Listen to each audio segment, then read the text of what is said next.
రేపు తెలంగాణలో కూడా ఇది సోకాలే అని చెప్పేసి కూడా మీ అందరికీ కూడా కోరుతా ఉన్నాను. నాకు పూర్తి నమ్మకం ఉంది. ఈరోజు మన ఉత్సాహం చూస్తూ ఉంటే కార్యకర్తలు భారతీయ జనతా పార్టీ ఈరోజు ప్రజలకు ఒక ప్రత్యామ్నాయంగా కనబడతా ఉన్నది.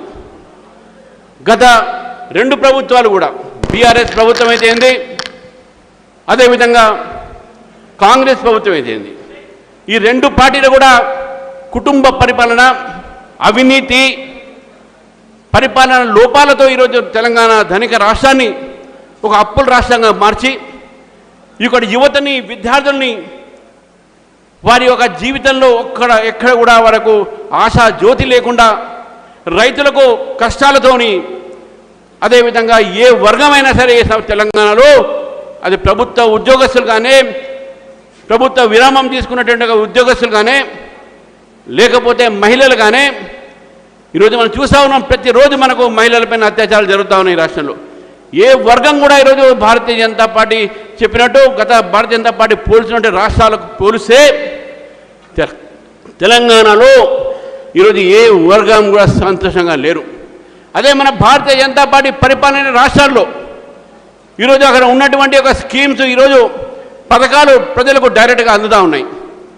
కానీ రేవంత్ రెడ్డి గారి యొక్క ప్రభుత్వం ఏ ఒక్క పథకాలు కూడా ప్రజల దాకా వెళ్ళట్లేదు. మధ్యాహ్నే చాలా పోతా ఉన్నాయి. ఈ ప్రభుత్వం కేవలము కాంట్రాక్టర్ల కోసము, కమిషన్ల కోసమే ఈ ప్రభుత్వం ఈరోజు మిత్రులారా. ఈ ప్రభుత్వం రాగానే ఏ ప్రభుత్వం అయినా వచ్చినప్పుడు నిర్మాణంతో మొదలు పెడతారు. కానీ రేవంత్ రెడ్డి గారి ప్రభుత్వం రాగానే కూల్చివేతతో మొదలుపెట్టినట్టు ప్రభుత్వం ఇది. కూల్చివేతలతో ప్రభుత్వం మొదలుపెట్టారు. హైడ్రా పేరు మీద బీదవాడ ఇల్లు కూల్చడం జరిగింది.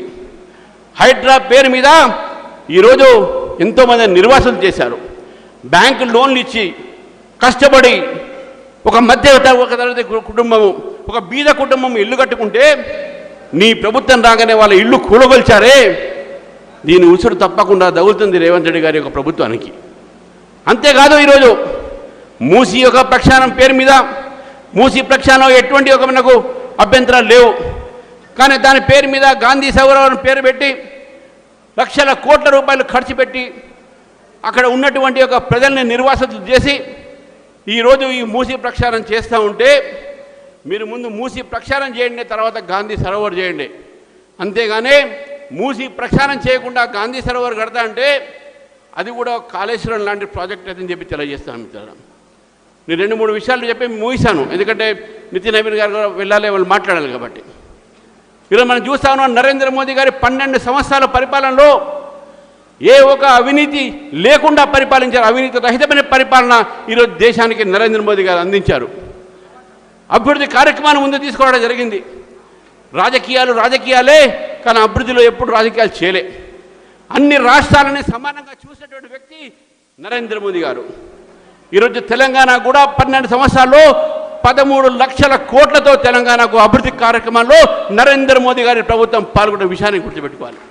దగ్గరలో ఉన్న ఎయిమ్స్ అయితే ఏంది, దాని అవతల ఉన్న కోచ్ ఫ్యాక్టరీ అయితే ఏంది, దాని అవతల ఉన్నటువంటి టెక్స్టైల్ పార్క్, సెంట్రల్ యూనివర్సిటీ, ఎన్ని చూసినా కూడా ఇవన్నీ కూడా ఈ యొక్క హాల్ ఎక్కడైతే ఉన్నదో జాతీయ రహదారి పక్కన, ఆ జాతీయ రహదారి కూడా నరేంద్ర మోదీ గారు ఇచ్చిన విషయాన్ని రేవంత్ రెడ్డి గారు గుర్తుపెట్టుకోవాలి. ఇది తెలంగాణ ప్రజలకు తెలవాల్సిన అవసరం ఉన్నది. ఈరోజు మిగతా రోజు తెలంగాణ ఒక అభివృద్ధి కార్యక్రమాల్లో కేంద్ర ప్రభుత్వం ఎంతో నిధులు ఇచ్చడం జరిగింది. కానీ వీళ్ళు అబద్ధాలు ఆడుతూ ఉన్నారు. రేవంత్ రెడ్డి గారు చేయాల్సిన పని అని చేయట్లే. ఒక సినిమా ఉండే బాబు మోహన్, దాంట్లో ఒక సీను, అందరు ఊరోళ్ళని చెప్తాడు, అందరికీ మొత్తం బట్టలు ఇప్పేసుకొని మొత్తం అండర్వేర్ మీద ఇగో నేను కొండలు లేపుతా అన్నాడు. మొత్తం అందరు ఊరంతా వస్తుంది కొండలు లేపుతా అని, మొత్తం బలం బిడ్డ పెట్టుకొని కొండలు లేపాలని పోతాడు అక్కడికి. చివరికి ఏమంటాడంటే, బాబు ఆ కొండని 4 వేసి నా ఈపు మీద పెట్టండి సరిపోతుందని అంటే. ఈరోజు కూడా రేవంత్ రెడ్డి గారు బాబు మోహన్ గారు లాంటి చేస్తా ఉన్నారు పని.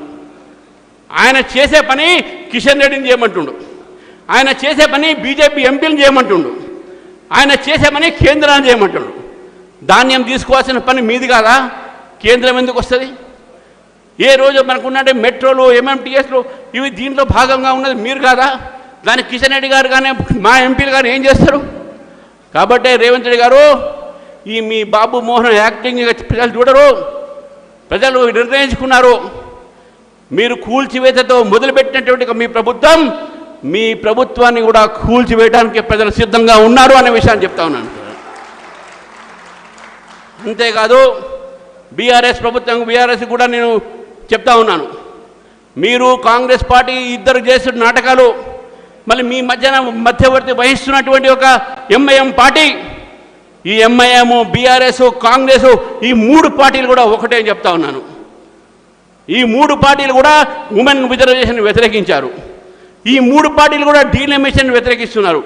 ఈ మూడు పార్టీలు కూడా హైదరాబాద్లో, తెలంగాణలో హిందూ దేవాలయాలపైన, హిందువులపైన అత్యాచారం జరుగుతుంటే ఈ మూడు పార్టీలు కూడా నోరు మూసుకొని కూర్చున్నది ఎవరేం మాట్లాడిందంటే అది కేవలం భారతీయ జనతా పార్టీ మాత్రమే మాట్లాడారు. మన జిల్లాలో కూడా ఎన్నో గుళ్ళపైన పగలగొట్టడం జరిగింది, ఎన్నో దేవీ దేవాలయాల బొమ్మలు కూడా పగలగొట్టడం జరిగింది.